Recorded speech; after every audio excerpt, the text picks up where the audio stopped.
Welcome everybody to NANOG 84. This is the Core Systems Open Source Software panel in the discussion with three representatives from three very important and distinct and unique organizations with us today that will provide some insight into what it is they do and why it is they do it and how they do it. I will just briefly introduce them myself just by showing you the names on the screen. We'll actually go through and have them properly give an overview of who they are and what they do. But with us is Alexander Band, Andre Phillip, and Jeff Osborne, each from their respective organizations, NLNet Labs, NICCZ, and ISC. And I am John Christoph. I'm sort of representing myself today, but my primary full-time job is with NetScout, but you can contact all of us through one of these means here. And with that, let's get right into a discussion with these esteemed colleagues of ours. First, I'm going to just open it up to each of you, and we'll go in order. Just because it's the order in the screen that I have, it'll be Jeff, Alex, and Andre. My first question for you is just, if you would, just give us a relatively brief introduction to the core systems that your organization is involved in, the software systems that we're sort of focused in on today. Some of you are involved in DNS-related software, or routing software, DHCP software, those sorts of things. And then if you would also, a brief overview of your organization, the structure, the makeup, the size, where you're located, and that sort of thing. So Jeff, I'll let you start if you would. Sure, thank you very much. ISC is the Internet Systems Corporation. We have been around for most of 3 decades. We recently moved from Redwood City, California to our headquarters here in Newmarket, New Hampshire for no real reason other than we had become pretty much a fully remote organization, which given the pandemic that we didn't realize was coming was really clever on our part. I wish I could take credit for it. We are currently in, I believe, 13 countries and 9 US states. I'm probably off a little because that's always changing. And we are the developers of By9, ISC DHCP, and ISC Kia. By9 is obviously one of the more broadly used and venerable DNS softwares out there. It runs on both recursive and authoritative name servers around the world. Another old product, ISC DHCP, is in use globally and has been for decades. And the newer product in the bunch, ISC Kia, is a more current version of DHCP that is receiving great news in the marketplace. And we just had our first and very profitable year with that product line last year, so we're very happy with it.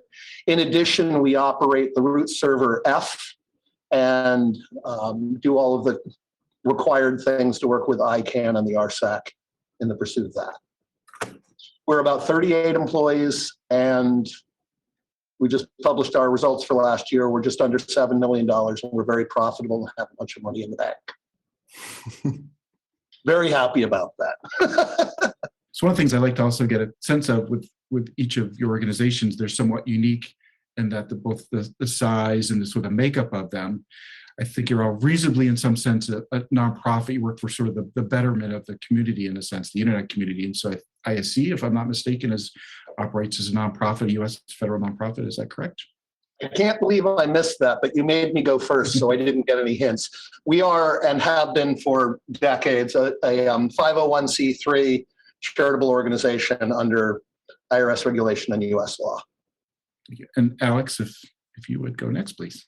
Yeah, I'm Alex. I work for the NANOG Labs Foundation, which is also a 501c3. We were founded in 1999 as a research and development company that actually sparked out of the sale of the NLNet ISP. So that was basically the first internet service provider in the Netherlands that had like a countrywide coverage. It was sold in the internet bubble, and with the money from that, the NANOG Labs Foundation was set up with a mission to provide open source core infrastructure tooling for DNS and BGP. And then basically from the start of that, we first worked on the authoritative name server NSD. In 2007, we added Unbound Recursive Resolver. A little bit later, OpenDNSSEC, DNSSEC signer. And in recent years, we've been venturing more deeply into providing BGP security software. So currently we have Krill, RPKI Certificate Authority software, and Routinator, which is RPKI Relying Party software. The organization currently consists of about 15 people, which is 12 developers, 2 researchers, and basically 2 managers to keep the lights on. So that makes it a really flat organization. So everything we do is basically open source, liberally licensed, free software. We have a lot of connections, and we are very active in promoting open standards and open source development. So we're active in ITF and ICANN and all kinds of other fora to sort of promote the improvement of the security and the stability of the internet. Thank you, Alex. Now, on to you, Andre. All of your organizations are very unique in their own way. Yours even maybe more so among the 3 of you. I think it may be fair to say you started not necessarily as a software organization, correct? But there's a lot of core software that you're involved in. So tell us a little bit about what you do and your perspective of your organization compared to the others. Okay, thank you. So CZNIC, unlike the others, is an association, probably not for profit, but we are based in the Czech Republic in Prague. So we have a little bit different status. And the main purpose of existence of this company was to maintain and be a registry of domain.cz, the national domain of the Czech Republic. So when we started, the story began with the fact that nobody actually had the knowledge how to run the domain. So in first 5 years of the existence, we outsourced the administration of the domain. I mean the technical solution.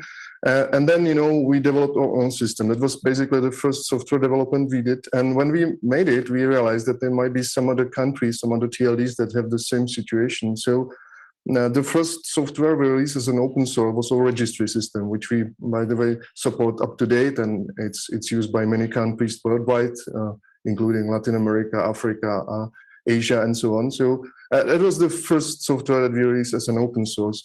And then, the goal was done. We knew that the software is running, the domain is in super perfect shape, and we asked ourselves what's going to be next, and we said we would like to do something for the good of the internet, and we started a part of our company which is called CZNet Labs that started to produce open source, which has which can be used by others. So first was adoption, because the project itself is much older. Adoption of a routing daemon BERT, which actually I founded as a university project a long time ago, but now it's developed by CZNIC, and this software is quite widely used, especially in the exchange port or CDNs and companies like that. And then, because we are a DNS running company, of course, we started to develop 2 DNS daemons. First was the authoritative, not DNS, and then not resolver. And then we do a lot of other software, but this is probably not super relevant for the NANOG audience. But we also do, for example, some educational games for people with mainly children with some disabilities and so on. But those 4 main projects that are probably interesting for the audience. And that's probably about us. We have about 200, 120, 130 employees, mostly based in Prague, Czech Republic. But as I said, the scope is much broader. We also run a national cert of the Czech Republic. We also do some identification system for the country and so on. So not everybody is just developing those open source tools. Thanks very much. One of the themes I hope that will be obvious running across each organizations is DNS software, clearly. Routing for most of you, and then a couple of other things like running some operational services. There's some themes. And it would be interesting if we had a way to graph the size of your organizations, the number of people, maybe the revenue that you're able to pull in compared to some other organizations, some of these big conglomerate commercial companies and the contributions that your organizations make and what you do with so little compared to some of these other giant companies, I think would be a fascinating comparison. Well, let me start with some individual questions now. I'll start with you, Alex, because you and I actually had a brief interaction not too long ago that actually led to this discussion. I was privy to some comments that you had made about how much actual support you get through the contracts for RPKI related software and the projects that you do. And that's actually a relatively small part of the revenue that you take in. So my first question is, what is it that, because that was, I assume, a project, the RPKI related work that you're doing, something that you got into necessarily because you saw dollar signs, but there's something beyond that it was important for you to do. How did you come to that decision? Why did you do it?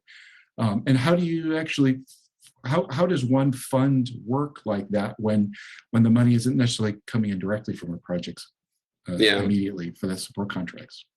Well, let me give you a little bit of context to how that works. So, as I said in my introduction, NANOG Labs was founded by basically the income, the revenue that came in from the sale of the Enelnet ISP. But NANOG Labs itself has been self-sustaining for well over a decade. So basically, all of the money that we make is funded by the users of our software. So we make it for the community, and the entire organization is funded by the community. So I always think to myself of this sort of XKCD comic where open source software is developed by some thankless person in Nebraska since 2003 with no income, and you have no idea if it's going to be around the next day. Maybe you'll just give up and think it's no fun anymore. But for us, this is like daily business. We make software that is continuously developed with regular releases. And the tax regulations actually allow us to have 2 years of reserves to sustain the foundation. So should the internet community decide to not fund us anymore, then basically we can keep operations running for 2 years. We'll send out an announcement and people can then migrate to some other solution well ahead of time. So they know they're using a well-supported solution. Now, basically NSD and Unbound, they were developed with the money that we still had from the sale of Enelnet. And with that, the internet community saw that we actually had like a well-maintained solution. And when we transitioned to funding it ourselves, the internet community was actually like, okay, how can we find different ways of making sure that we guarantee the continued development of these tools? And basically, there's a couple of ways. So there's donations to the foundation. You can just give us money. We also get grants for research and development. So certain features or certain tooling or certain research is done basically with a grant that we get from a organization. We have paid feature development. So an organization can just say, can we just pay you to develop this particular feature in one of your tools? Because that would be really useful to have within our organization. And we actually think it's a good idea for this functionality to be available to the wider community.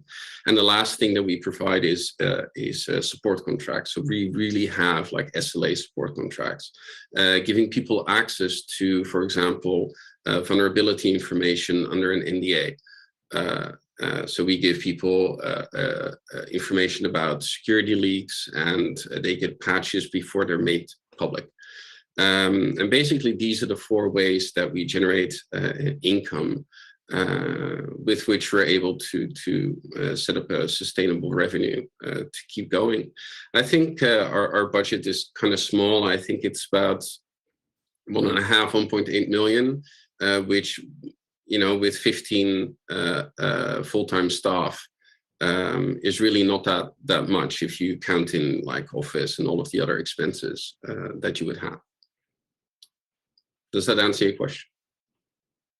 Yes, I think so. We're going to also leave plenty of time for Q&A too. So if we miss something, we'll let the audience ask the tougher questions, if that's okay. Jeff, I'll move on to you if I could.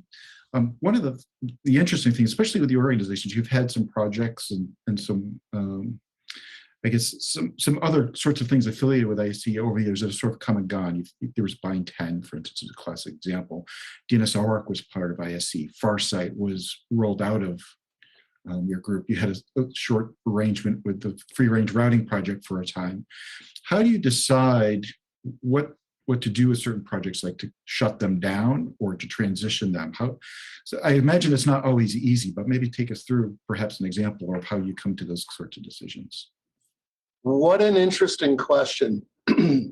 One of the things I miss about not getting together in actual conferences is having somebody ask me that at the beginning of a meal I'm paying for and realizing I have a great story to roll out over the next hour. So I'll try to keep this more terse. I was actually involved with ISC back from the beginning. I'd been a senior executive with ISC, or with UUNet Technologies, which really made them the first major funding that started ISC back in the day. So had been very familiar with it, was literally in the room when some checks were written, and have sort of been watching it from the side. 9 years ago, I sold a 3D printing company and was looking for something to do. And Rick Adams, the longtime chairman of ISC, sat me down and said, I have a consulting project with a problem child. Could you take a look at it and see what you think? And if you think you can make something of it, would you like to run it? And I thought, my God, that's an offer. So I went for a couple of weeks and went back to him and said, they're scattered all over the map. How the hell do they make money? And he said, we don't. We write them a huge check every year and hope they get it better. So I was either dumb enough or lucky enough to take it on, and in the end of 2013, they gave me the job of running the place. And at the time, they had about 60 employees working on about 30 products. I don't think any of them by themselves were actually profitable. The revenue model was convoluted in the extreme, and at the end of every year, the board was begged for between $1 to $4 million, and so the place kept afloat. So I'm still disliked in some circles because within about 3 months of taking over, I let about a quarter of the company go with a 3-month severance and good references. And I'm really proud that I think everybody had a job in less than 3 months. But that was hard to do. We also, at the time, there's a great quote from the board of directors when they said, about Bind 10, it's an abortion. So we took a look at it, did a code review, went through it, realized how much apologizing I was going to do. I bought knee pads by the gross and killed it, and then went around apologizing.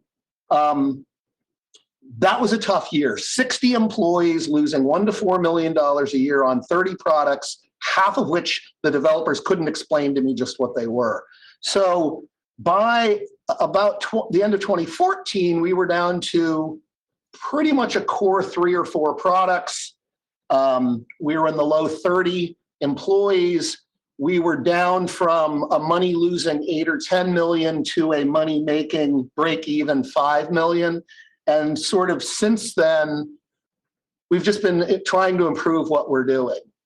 Similar to what Alex described, we basically sell support services to the users of our software and give them SLAs and responsive. We actually had to share this with Net Labs. We get along pretty well with those guys. So we have fixed their stuff and they've fixed ours. And it's a very nice relationship. Similarly, Andre's organization and ours, I think, work very closely together and very cooperative. So it's important to recognize this group of people is a group of colleagues and friends rather than some fierce competitors.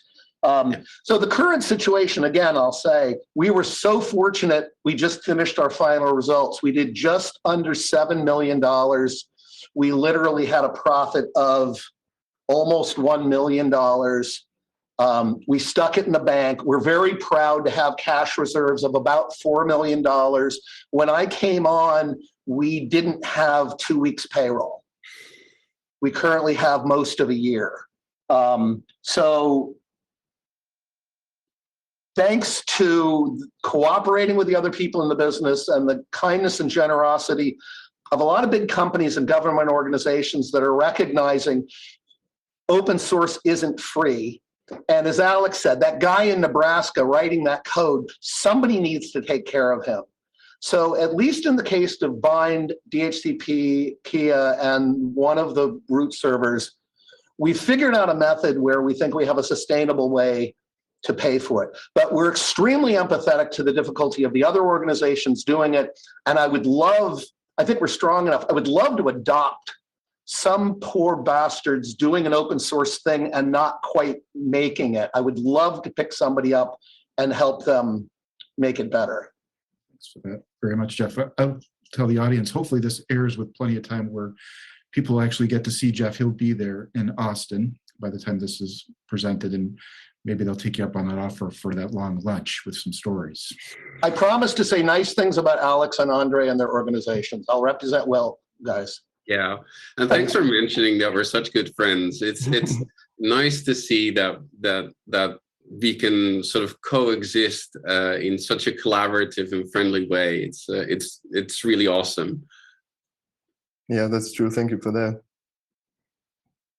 Andre, let me ask you a question. Now, one of the I don't know if this is has affected you maybe so much as maybe some of the others, maybe particularly with ISC, I know for sure. Commercial organizations sometimes come along, and through the development that you've or your organization has done will often adapt because it's open source. So they'll build something around what you've done, put a shiny bow on it, and sell it as something a little bit different, and maybe tout their ability as a bigger organization, perhaps, or because they have some other resource behind them to enhance it in some way, and maybe make a whole lot of money, maybe a lot more money than maybe you've been making or would make on it. What do you think about that? Is that beneficial to you? Does that help you? What's good or bad about those situations when that may happen with the work that your groups do? Yeah, the story you describe happens quite often, actually. So I know several companies that made a product around our products and then do not pay any single dollar back. So of course I feel bad about it because I must say I must bow to Jeff's numbers that he presented. We are definitely not in the same position. We have the luxury that the CZNIC as a registry subsidized this development. So that guarantees the stability. On the other hand, of course, it doesn't say it has to be forever, and also it's probably not super fair that people from the Czech Republic subsidize the open source which is used around the globe. And this is exactly the point that sometimes some companies just take the product, make something shiny around it, and sell it better. And there's no way how we can protect it if we would like to continue with our mantra that we do everything open source. So we do similar things like my colleagues. We sell the support contracts. We give early security warnings and patches and so on. But one of the big company that you all know, but I will not name it, just told me, I would like to buy that support contract, but your software just works. So why would I do that? It was a strange moment for me because I had no answer. I just told them, and probably maybe the perception will be a little bit different with the Log4j cause, because there was a software component that was wrong and everybody was using and nobody was aware of it and nobody paid for it. And it was just developed by volunteers who. If this happens, cannot be as quick, and of course, if they don't have enough money, they cannot support everybody. So I'm trying to say the same story. It's beneficial for you to support software you use because if something bad happens, we will definitely help you if you are well financed. If you are not, then I think it's bad for everybody. So yes, that's my feelings from it. Alex, back to you. One of the challenges. I think there's a certain number of them that may be unique to your organizations, but there's certainly a lot of things in common between your organization, other commercial organizations, and other nonprofits. But from your perspective, what is unique of a challenge? Is it funding? Is it hiring people? Is it more difficult to pay the kinds of salaries that you maybe would like to pay? Is it marketing? Because most of your staff are maybe technical. What's unique to your organization that you face? I think a lot of the things that you named are actually problems. So hiring is an issue. I can't afford what some of the bigger organizations can afford, even though all of the staff that we have could easily get a job at a huge conglomerate that can pay them 2-3 times as much, and they have the talent for it as well to achieve that level. A lot of the tools that we make, the quality is just so high. So similar to what Andre said, we don't have a lot of CVEs. We don't have a lot of security problems with our software. So we also get the question like, why would I get a support contract? And organizations don't realize that to achieve this level of quality and this level of maintenance that's why you need a support contract. That's why we need funding in order to prevent those issues from happening in the first place. So getting a support contract is also a contribution to the continued development of the software itself. So hiring is an issue, marketing, not so much. I think within the internet industry, I think all of the 3 organizations here are very well known. If you need an open source DNS solution, or you would ask anybody in the NANOG audience, like, can you name a DNS resolver? Probably the 3 names of ours will come out, and people know them by heart. So I don't think marketing is the biggest issue. So in order for us to hire people, we have to offer something unique. And that is both an advantage and a disadvantage, because we're kind of small, flat. We don't have any politics. We don't have any hierarchy, no account manager breathing down your neck.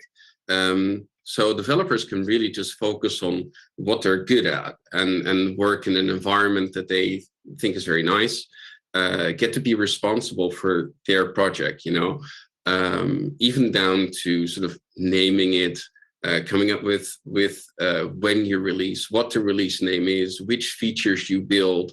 It's all collaborative. There's nobody sort of telling you what to make, how to make it. And that kind of environment sort of entices certain developers to want to work for Nelnet Labs. So hiring takes a long time to find just the right kind of person to fit within the organization. But ultimately we do. If we would have an opportunity to let the company grow to like with an additional 10 developers, that would actually be kind of problematic. So finding that many people in a reasonable amount of time, I don't think that's really doable. But this slow and sort of gradual growth in the way that we've been doing over the last couple of years is absolutely doable.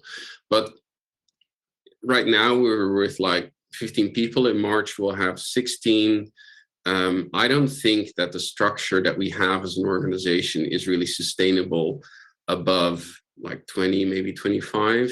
Maybe at that point you start needing like middle managers, little project groups, and we lose some of the magic that makes Nelnet Labs special, which is probably different for the other people here in the panel. I guess would be for all of you, anyone who works there or wants to work there, there's some, real desire to want to work with you and be part of the organization because you're relatively small and there's some prestige associated with being involved in what you do. I assume that's a fair statement for all of you, yes? Yeah. Not many people can say they were, a core lead developer in a piece of software in an organization like yours. If you say I helped build out this cloud network, well, you're probably one of hundreds of people who helped do that at some of these large organizations, right? So it's very meaningful, I would assume, to be a part of it. I think one of the things I would like to add is some of the larger organizations that I think you can all name all of the bigger ones that are large players on the internet. They sort of have this reputation of not wanting to support open source. But I've actually found the opposite. We have, I can be open about this. We have about 50 organizations supporting us, and perhaps thousands, tens of hundreds of thousands of organizations that use software like Unbound. And it's only funded by a handful. And all of those larger organizations that you know, they are part of making that happen. That's absolutely fantastic, but at the same time also a little bit scary, because it means that if I would lose like 5 or 8, that would actually have a really big impact on our organization.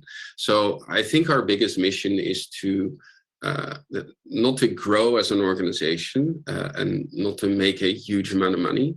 I just would like the income to be spread a little bit more over more organizations, so I could even maybe lower the support contract costs, or not be so dependent on donations to our organization, to sort of make it sustainable.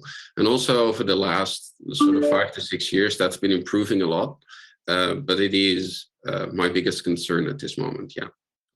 Everyone's nodding their head, so it looks like you're all in violent agreement that you face relatively the same situation. Do you want to say something, Jeff? You look like you're about to. Yeah, Alex is bringing up the interesting point, and this is where it's more interesting with 8 people at a dinner table instead of trying to speak to a large crowd non-interactively. We have a couple of unique positions. One of my favorites is there are no shareholders. Most people are unaware of what a nonprofit 501c3 means. It doesn't mean you don't have a profit. We had a profit last year and we're happy about it. It means you don't have a shareholder. So there's no guy going, I demand a 5% increase in my take. It's the board saying, you guys aren't running out of money, right? And we go, no. And they go, excellent. And then everybody on staff saying, we get our jobs for another year or 2, right? And I go, yeah. And they go, excellent. So the level of concern, like Alex talked about, the level they're at being good, we're at the 35 to 40 person level, and we really like it. I have 10 people who work for me, and each of them has 1 layer. So nobody's real far away. People can talk to me directly anytime. And if we got bigger, we'd add management, and that sucks, because most of us in this company had successful careers with big companies, made enough money to recognize I can afford to work for a nonprofit.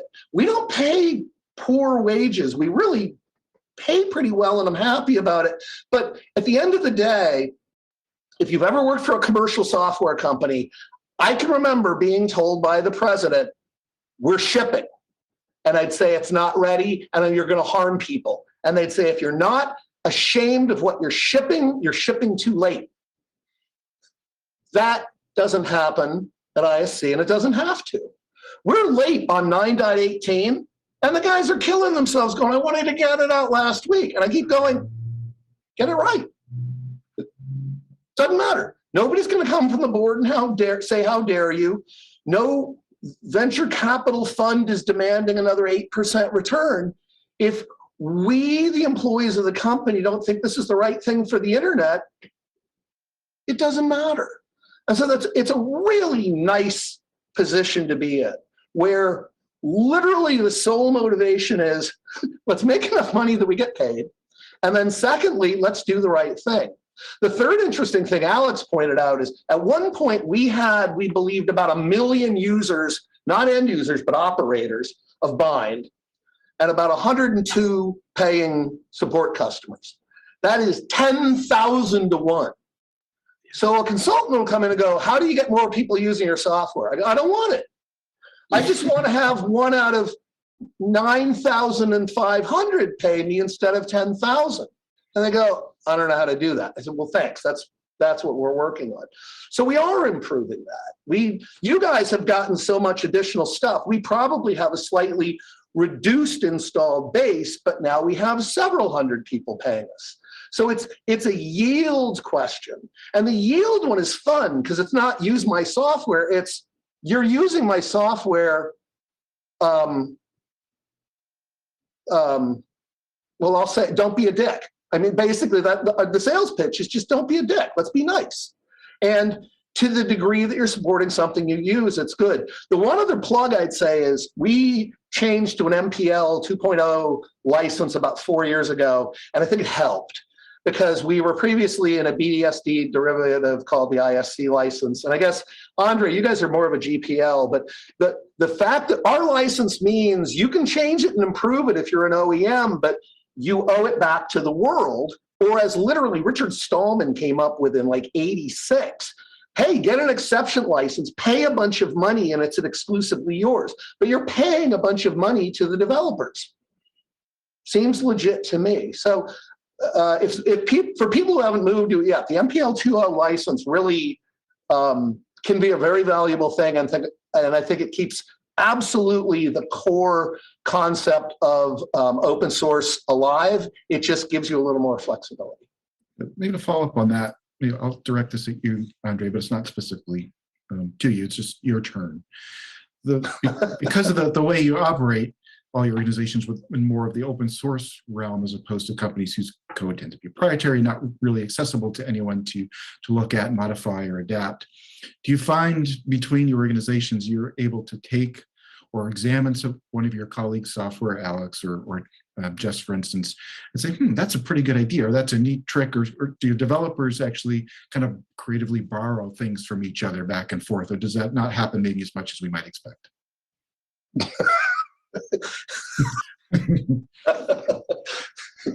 Ooh.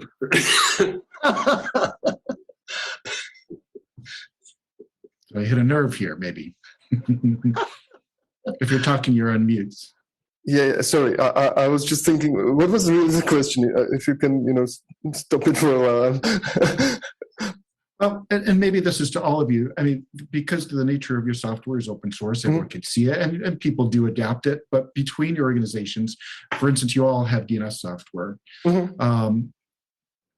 How common might it be, or how often might it happen, or does it happen at all, where someone implements some new feature for the first time, and if one of your developers needs to also implement that feature, how much creative borrowing of that implementation is there? Oh, do you not look at it, or do you say, that's a pretty idea, I'm going to use that trick? How much of that goes on? That's a perfect question, because it happens sometimes that somebody comes with some feature, and of course it sounds like a super selling point for the others, so we need to implement it, and so on. Happens quite often.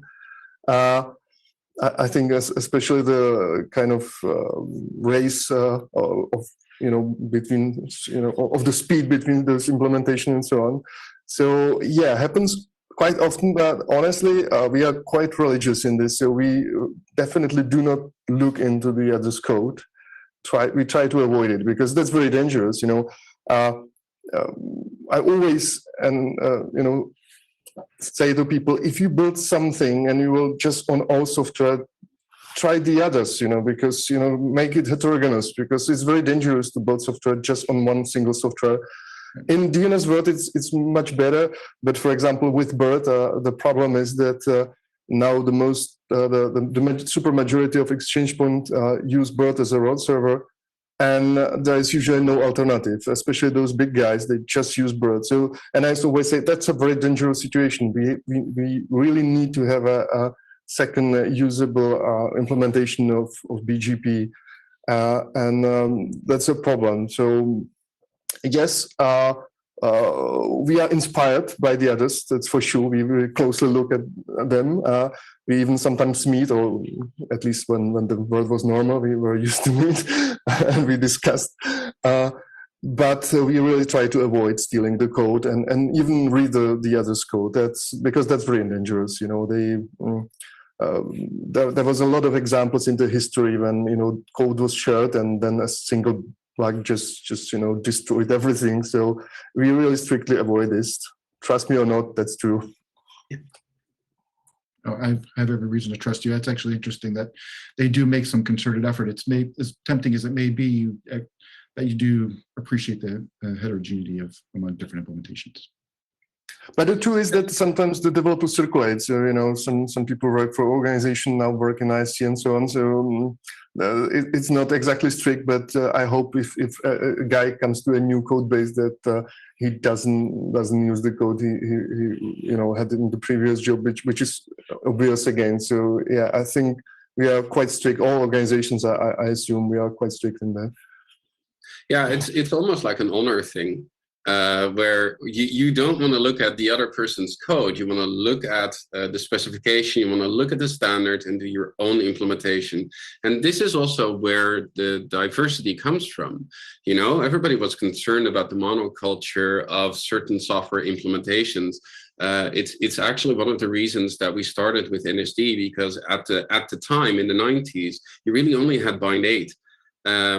So the developers are really strict about making a brand new implementation on a completely different architecture and doing it from the ground up with their own ideas and their own choices. But what all of the developers of all of our respective organizations do is discuss, for example, behavioral differences. Like, hey, if I send this query to your resolver, I get this reply, or in this specific circumstance, I get that behavior. How does that work in the other implementations? Why did you decide on that? Why do you think that is better or this is better? So you do discuss behavior, but you never look at code. Maybe one more thing to add, especially when I spoke about BERT, can you imagine the situation that we would introduce some bug in this code? As I said, most of the IXPs, very large CDNs use that software. I'm sure this call is routed through some routing decision of BERT. So, and that's also a reason, and I will repeat what Jeff has said, that we are very slow with versions because we have to be super sure that this software has no bugs and before we release it. And if we would introduce any single bug or we would share some bug with others that really might be catastrophic for the internet. Just try to imagine that all the exchange points will fall at one point, and that is possible if we would make a bug in BERT that would make it possible to crash it remotely. So we have to be very responsible with the code, and every release is very carefully checked, of course. Thank you, Andrew. Jeff, let me ask you one question, then I'm going to ask a question of the group, and I think we'll wrap up for the Q&A. Jeff, your organization was led by someone we all, I think, know and love, Paul Vixie, and effectively, I think he was in your role for a while. What's the difference, or what changes when he's a very outspoken person? He's very well known. He's had influence over the industry, and as well as I see over the terms over his term there. What changes happen and change of leadership in an organization like that? Does much change? Well, how would you say things are different between his tenure there and yours now? I have a huge amount of respect for Paul. He and I communicate frequently. We used to live near each other in California. I moved to New Hampshire a couple of years ago.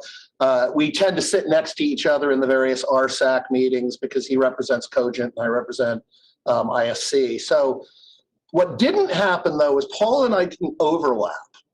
Paul had handed over control of ISC to a series of interim presidents that kind of didn't work out. So literally, I had just started consulting when he was just on the board of directors without an operational role, and then left with Farsight. So the change wasn't so much from he to I as he handed it off to a series of interim people. So Paul is a visionary. And the industry we are all in does not function well without visionaries. I am an operational guy, but I started as a programmer long ago and just recognized you people need to be organized and have people make payroll for you. So I'm going to take care of you all and do that. And I have had a series of roles where that worked really well. I worked at UUNet. We had a visionary. It was Rick Adams. I didn't need to be one. But I turned out to be really good at organizing people to show up, do the installations on time, order the correct equipment, have it configured, and get people to give us money. So I showed up to ISC, and as I said, it was positioned to me as a turnaround, because with the visionary gone, all you had was operations that were not running in an optimal way. So, bringing decades of love for open source, and I've literally been involved directly on the internet since 1983 when I was operating X25 pads in Santa Barbara. I mean, I go way back. I come by this honestly, but I am I'm a businessman and an operations person where Paul was a visionary, and so you end up with something different. I would like to think I've given the people who are running the technical components of the company enough leeway that ISC is still a meaningful, interesting organization. But my focus has been on making sure everybody gets paid well, the health insurance bills get paid, we get to show up for conferences and all the money works. We can afford to apparently take people out who are important and spend time with them. And so I think the big difference is, I would hope I wasn't the John Scully to Steve Jobs. I would hope rather I'm being an adequate caretaker, but I'm extremely concerned about losing the soul of the company because we're trying to make it run as a business. I think the organization still is extremely empowered by the engineers. We try really hard to have very employee empowering stuff. This is going to start sounding like HR, but I am very proud that every American working for me has up to 3 months of paid family leave. They have up to 3 months of paid sick time. They start with a month of paid vacation. We are not that American organization. We are not embarrassed to ship late. We don't mind doing the right thing ever. Nobody ever gets told this is the business decision. Please put your ethics in a box, ever. And I'm proud of that. So if I can get off my soapbox, I hope that's the question you were asking. I hope that people do approach you at the conference and have these discussions with you a little more detailed. And plus, I'm buying. I'll buy. We had a great year. Maybe not next year, but this year I'm still buying. Jeff's in charge of the hallway track this year. Let me pose one final question to all of you. You can all sort of answer it in your own way. There's other organizations like yours who, unfortunately, we just didn't have space or have the opportunity to talk to today. But there's not that many of them that do what you do. There's relatively few who, are writing these well-known DNS resolvers. There's 4 or 5 maybe. The open source routing software, DHCP software. The RPKI stuff. We need some more implementations of that, especially what Krill does, right? What is it?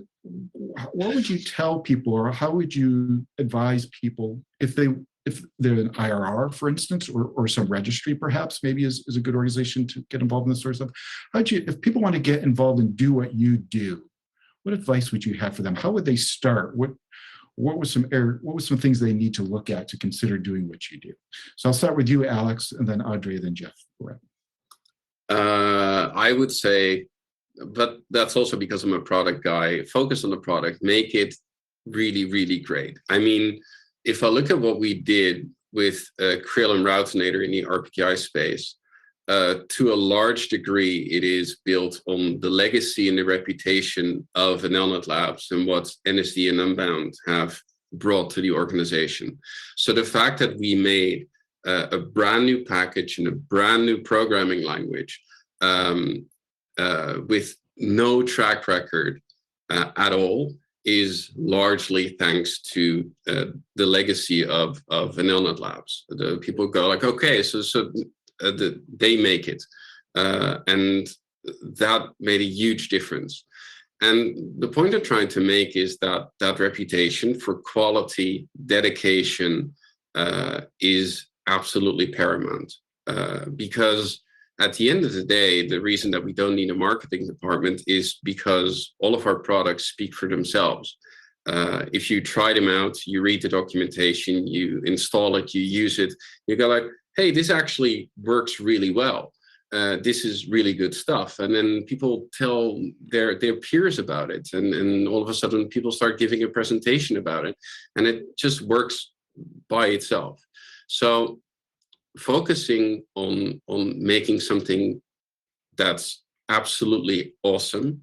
And pouring your heart and soul into that is the key. And just like Jeff said, we don't care if we ship late. We stay true to our values, and that ultimately, that quality that floats to the top. And it also offers us the trust in other areas. So that now there's organizations approaching us saying, okay, we've seen what you've done in DNS, we've seen what you've done with RPKI tooling.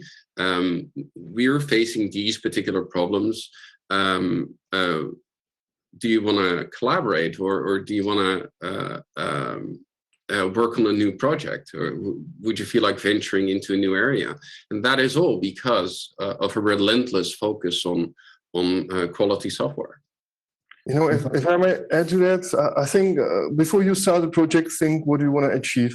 You know, just doing another implementation, that's not so helpful. You know, we always had some ultimate goal. Like when we started BERT, we just said we will have a daemon that will have the most flexible filtering in the world, and that would be addition. You know, and that worked very well. And the language is absolutely exotic, strange. You need to really learn to be able to run the daemon, but now it's used by the companies that you know, found that this is valuable, and we became kind of well known in the industry. The same with the resolvers or authoritative DNS. We just said we will be the fastest in the world. I'm not saying we achieved it, because we might have some discussion among us about it. But the true fact is that once we at least announced that, you know, others implementations accelerated amazingly. So we bring something new to the industry. So I think come with something innovative, something that you will have quickly some fan clubs and people that will use it just because of that feature. And you know, make yourself a little bit different from the others, of course, you know. So and prepare for quite poor years at the beginning, of course, you know. I think Jeff's story is fascinating, and it's probably not easy to, you know, to go from a subsidized organization to an organization that makes profits. So prepare for such a painful path as well. And Jeff, any advice for people who want to operate as an organization or do the kinds of things that you do? I really hate speaking on this because my experience has been so depressing trying to encourage smaller open source products to get here. I was lucky to stand on the shoulder of a giant, Paul Vixie, who after almost 2 decades decided to leave right when a mutual friend who trusted me said, why don't you take a look at this? And so, you know, that doesn't happen twice. That was just really lucky. But since then, what's been awful to me is the number of organizations we have spotted and said, oh, look, it's a little open source organization or a long running one that is little in terms of figuring out how to pay itself. Come work with us and let us figure out a very non-threatening way we can help you do something. Because the problem is when you have the idea and you put the open source thing out there and it grows, nobody needs a support contract because it's just this little thing growing. So by the time it gets to the point of it needs an open source contract, you, the team of developers, are very proprietary. And I won't name who this happened to, but I will after the 3rd beer in person. There was a group of guys who are so vital to the internet, had an error that was so public and awful, and we literally sat down with the one of them willing to come out of the woodwork and sit with us and said, we feel so bad, we can't figure out what to do. Here is a check for $3 million with no strings attached. God bless you and get better. Can we talk in a month or 2 about how maybe, because this is a sign of good faith, we can talk again? And they said, let me make a call. And we sat there going, well, this is probably a good start. How can we repeat this? And they went back and got on the phone. And they came back with a handful of torn up check and threw it on the table and said, so true story. And you know who I'm talking about. And like I said, it's got to be 3 beers so I can deny it in court. So I don't know how to do this. we're actively trying, and I have a whole list of failures I can share, but I don't have a success yet. Anyway, that's what I'd say. This is unfortunately really hard. If anybody has a clever idea, I'm dumb enough to try anything. But the problem is the need for the commercial part comes long after the popular success, and the disconnection of those two things seems to be a real hard problem to solve. Did that make sense? Because it's true. I just may not have explained it well. We're all nodding our heads, so it made sense to us, at least here in this recording. Okay. So we'll see what kind of questions we get live. Thank you all very much for your time and your candidness as well, and your viewpoints and perspective on what it takes to do what you do and how you do it, and what does it actually do. With that, there will be a Q&A, hopefully a little bit of time.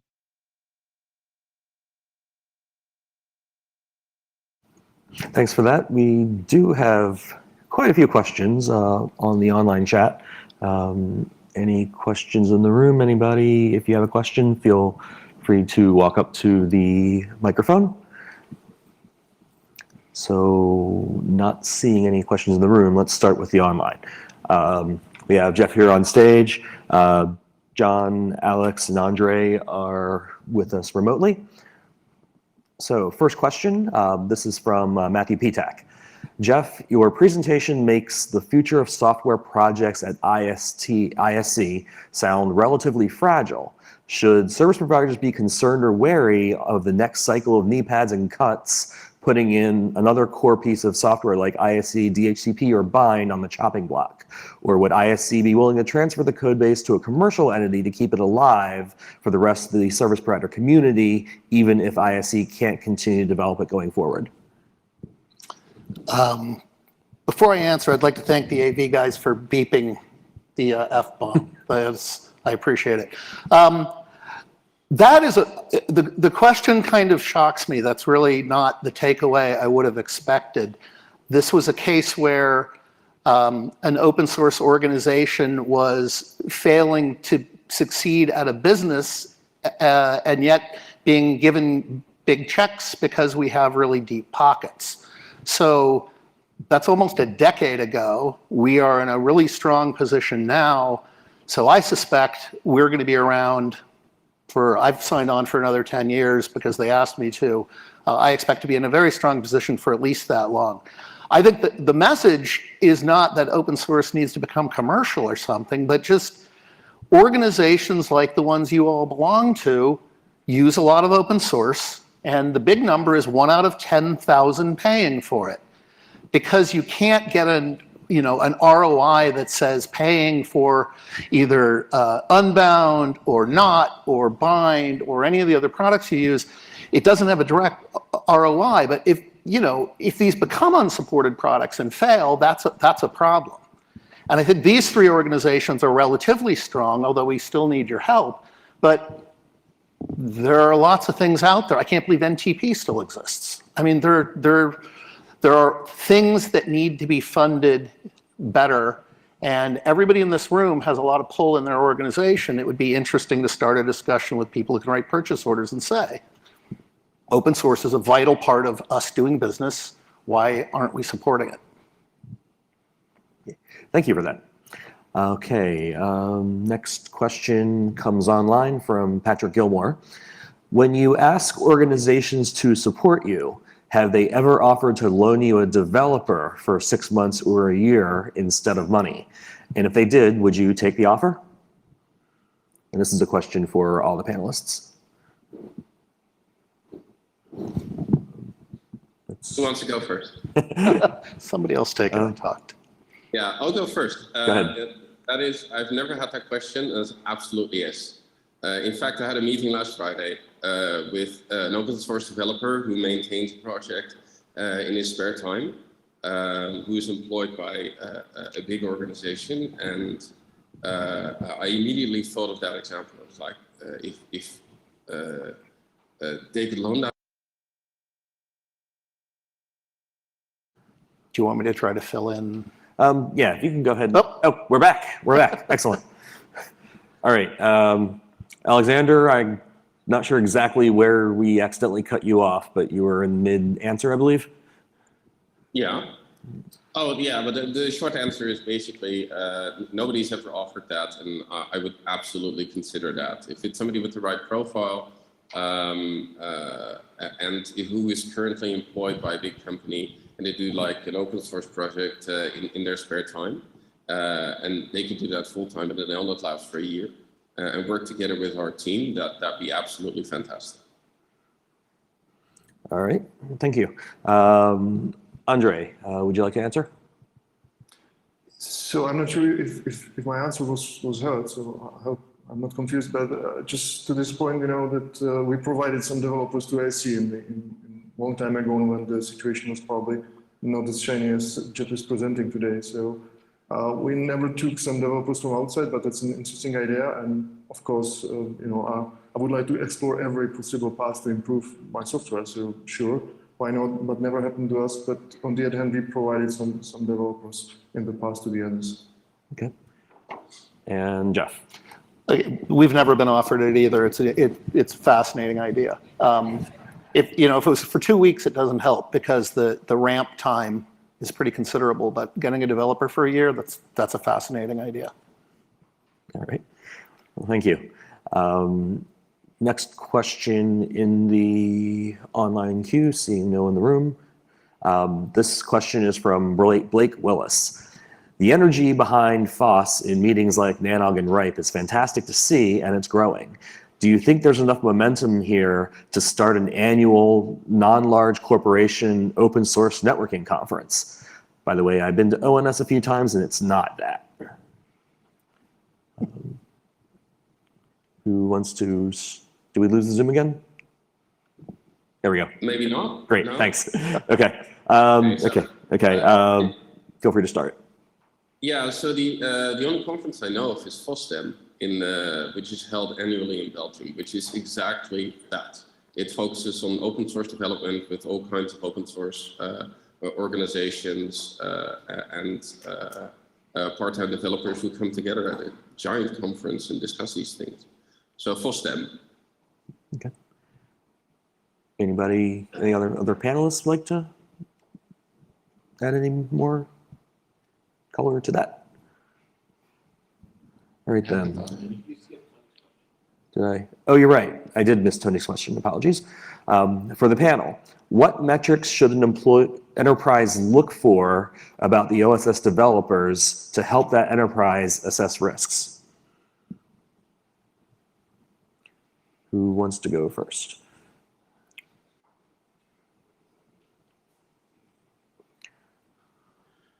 Which risks?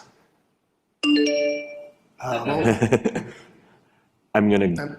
I'm not sure if I got the question correctly, but you know, if I would be a large enterprise and I would use some open source product, I would like to be sure that this product continues, that it's well supported, and that I have some kind of agreement that, you know, SLA agreement, whatever agreement that helps me with that. Because if I'm a large enterprise, I depend on that, then it's of course natural that I would somehow secure this, mitigate this risk. So support the developers, make a contract with them, and try to understand the way their business is, if their business is sustainable, and help them. So that would be my position as a large enterprise, which I'm not. Yeah. When I think of it, Unbound has been audited in 2019, and it was only because it came on our path that one organization was willing to fund it, another organization was willing to do the audit, a couple of bugs and improvements came out of it. But in all of the history, I've never heard that be a requirement from an enterprise or be like a stumbling block for people wanting to choose Unbound. Like we'd be in negotiations where people would ask me, you know, does Unbound have this certification or that kind of audit before I would consider using it? We've never had those questions. Usually it's people who've been running the software for a long time and then contact us with a problem or implementation thing, or maybe like a security thing or a request for a support contract to sort of formalize the thing. The only other thing that comes to mind is that larger organizations tend to build functionality themselves to port back into Unbound, to use that as an example. And as the software sort of grows and develops, they have to keep patching this back into the core implementation, into the main branch. And at a certain moment, that becomes so labor intensive and so problematic that they contacted us. And they just said, you know, can we just fund the development of this particular feature into the main branch of the software, and then you maintain it from there on out? Because that actually saves us a lot of time and money. That's also the first time that I actually thought of it like that, that a company actively contacted us to sort of propose that path forward. And I'm actually curious whether this happens more, how much the software that we develop is customized, and there's like custom forks hanging around that need maintenance going forward. Yeah, just to add to what the other two said, I think that the risk mitigation, as I understand it, is if you get a contract with any of our organizations, you get an SLA at some level of how soon somebody will get back to you. It can be as much as 15 minutes around the clock, whether your conversations are immediate. And then you also get the advance notice, the fix when there's a CVE. And that pretty much puts you in a position where you have a leg to stand on when you say that we're supported by this product. We have a commercial service level agreement, we have coverage, we get advance notice of bug fixes. That should make anybody feel better about it. They tend to be tremendously less expensive than the commercial solutions as well. There's sort of a moral imperative because people are using it and they're not paying for it. Have a heart. Yeah, if I think, the Krill and Routinator are the two software packages I actually have metrics on. There's more than 2,000 organizations that use Krill. There's 1,600 organizations that use Routinator. If all of them would pay us like $20 a month, we would not be having this discussion at all. What I said in my talk earlier, the fact that our entire organization is funded by 50 organizations, and the prospect, or the risk that I could lose like 5 or 8 of them, and that would have a direct impact on our reserves and how many developers I get to have on the payroll. That to me is the most concerning thing. So yeah, like Jeff said, have a heart. Great. That is the last question in the queue. So thank you all for your time and for an excellent panel. Thank you very much. Thanks. Thank you.